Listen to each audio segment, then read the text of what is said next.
How's everybody doing? Great. Okay, great game outside. Fantastic. It was great. Great to watch. Okay.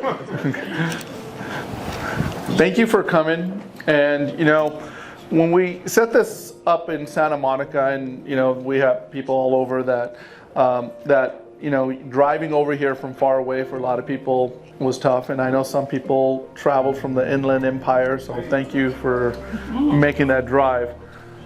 Today is a special day because, we want to introduce you to Morgan. And right now in the industry, there's a lot of uncertainty. And people are like, hey, what do we do? The market's a little bit tough. How do we do deals? There's, oh my gosh, I would be doing loans, or I would be selling homes in this market. What's going on? We don't know what to do. If you're on a rough ocean and you're stuck on a boat and you're just on the boat and you're just saying, there's nothing I can do. The ocean is rough and, I can't really get to anywhere I need to get to. But if you were aware or you learned that the sails, regardless of which way the wind is blowing, that if you know how to operate the sails, you can still get to the destination that you want to get to just by operating the sails, regardless of the winds changing course. Yes or no? Yes. Okay. So in life, it's no different. In life, winds change all the time, right? When you're going this way, you're like, oh my gosh, this obstacle came my way. And you're going in a different direction, another obstacle comes. See, I think Bruce Lee said it best. He said, be like water. When you put water in a teacup, it becomes a teacup.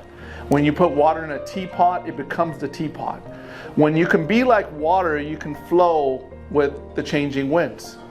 So many people have a challenge with that because we have a belief structure that's been installed within us that the definition of belief is something you're certain about. So if you're certain about it, you believe it's true. So how can you make a change when you believe your beliefs are true? You have to realize, first of all, consciously, that you might have some beliefs that might not be true.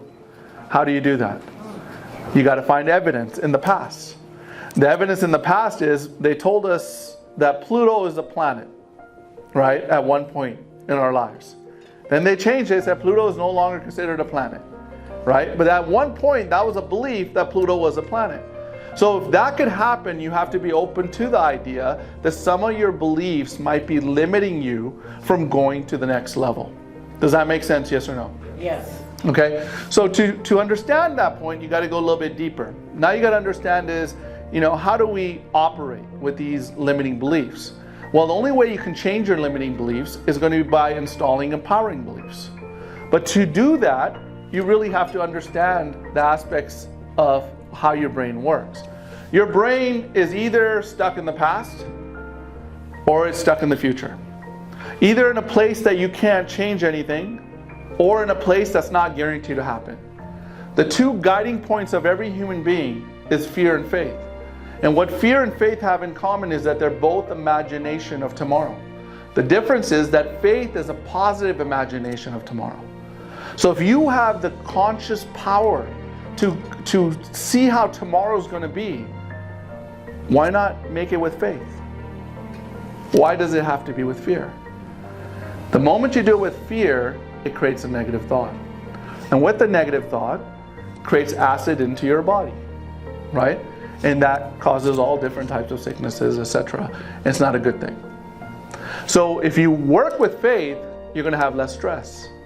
Because you're like, hey, everything needs to happen for what's about to happen. This challenging time in the market is necessary so it can weed out the weak and the strong can go forward. But when we say strong can go forward, it's not physically strong, it's mentally strong, right? Because for you to go forward, you have to realize that there's opportunity in the environment today. And what is that opportunity today? What is that opportunity that you have today to succeed? What is that opportunity? Opportunity is being okay with change.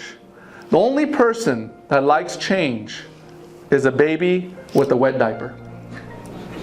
Yes or no? Yes. Okay? Change does not happen without conflict. I was talking earlier with somebody. Change does not happen without conflict. Right? In order for change to happen, there's going to be conflict. Because it requires you to take a new path. That means someone has to interrupt the pattern that you're at. Right now, everybody brushes their teeth with the same hand every single morning. Yes or no? Right? If I told you tomorrow morning, do it with the opposite hand, how many of you will remember that? Because your neural pathways have been created because you did it so many times that you're going to do it at the same time. So the only way change happens is you need a pattern interrupt, which is the conflict. And then you do it over and over and it becomes automatic. So if your belief is now that I need to install empowering beliefs, what would be some empowering beliefs that you can install? What would be some of them? Right now with the market the way it is. So if you've been doing something and it hasn't given you the result, what happens? You can't keep doing the same thing over and over and getting the same result, which is no result. Okay? So what you have to do is you have to try something you feel uncomfortable. Real growth happens when you're uncomfortable, not when you're comfortable. When you lift weights, your muscle has to break apart and then gets put back together, right?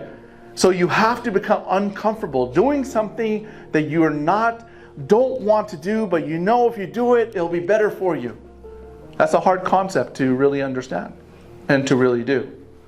So as you have an outlook today you're going to understand something, a technology like Morgan you have to look at history to understand where everything is at.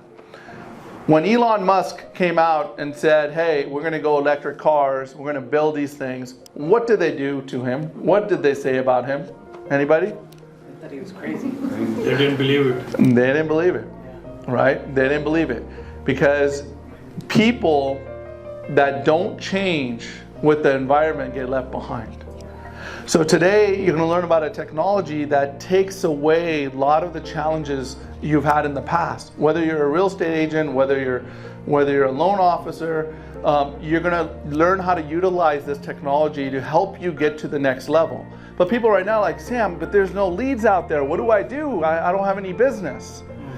If the pie is smaller, you have to get more pieces of the pie. Yes or no? Yes. Right? If the pie was bigger, then everybody's like, oh, well, I know what I'm doing. I know what I'm doing. Now all of a sudden everybody has no business. They're like, oh, well, it's the market. It's not the market, because most people that say that did not even have 1% of the market when the market was great. And they're the people saying it's the market is the reason that they don't have business. So if the pie is smaller, we need to get more percentage of the pie. So where do we go? If you're a real estate agent, if you're a loan officer, you try to understand, where can I go to do these deals? Okay, well maybe I need to do more FHA deals because they'll be easier to qualify because the prices are high. Still, they're coming down, but the rates are higher. So maybe we need to go FHA clients. Okay, where are the buyers at right now that will do purchase it? Because obviously it's a purchase business market right now. Where are they at? Apartment complexes, right? Apartment complexes. And when I started out in the industry, I knocked on apartment complexes. I mean, there's a lot of better ways to do it now, but I knocked on apartment complexes because I knew that if I could get a qualified buyer, then I can get a qualified agent that does buyer leads, and then I can do business with them forever. That was the thought process. But it's apartment complexes. But right now, if you have no business, how many of you went knocking an apartment complex that has rents of $1,600, $1,700, hey, they can still maybe buy a mortgage somewhere. They can still buy a house. How many of you knocked on those doors? Not me. Yeah, not yet. But the reality is there's a universal law that everybody has to understand. The universal law is for every action there's a what? Right? If you did knock the 100 doors, maybe one person calls you and says, hey, can you qualify me? Right? But most people don't want to do that. Well, I'm too good for that. Hey, last year I made this much money. The year before I made this much money. You think a guy like me at my caliber is good knocking on doors? Right? Pride is a perception we create to feel better about ourselves. Okay, remember that. Pride is a perception we create to feel better about ourselves. Right now, if your mentality was, I'm going to do whatever it takes, as long as it's legal, I'm going to go out there, I'm not coming home unless I get a prequal. What will happen to you? You'll get the prequel. You will get the prequel. You will get the prequel. Because you made a decision that it's no longer a should, it's a must. Okay? I think Tony Robbins says it. He goes, people should all over themselves. Right? I should do that. I should do this. I should do this. Right? They should all over themselves. Right? So once you make it a must, there's no way out. Right? So a must is very important to go out and generate business. If you want to beat the person next to you, if you want to do business in this market, you can. This is where you can separate yourself from everybody else. This is your chance, your opportunity. The question you ask yourself, will you take it? Or you go the other thought process, maybe I can just do car sales. Maybe I can get into something else. Nothing wrong with that. But for a lot of people, they want the easy road. If you take the easy road in anything, what's the long-term benefit of that? Easy roads are not always easy. When you end up in the easy road, later on it's much harder. If you take the hard road right now, it'll be much better. It's kind of like an example of an airplane taking off. Most of the fuel when an airplane takes off is on the takeoff.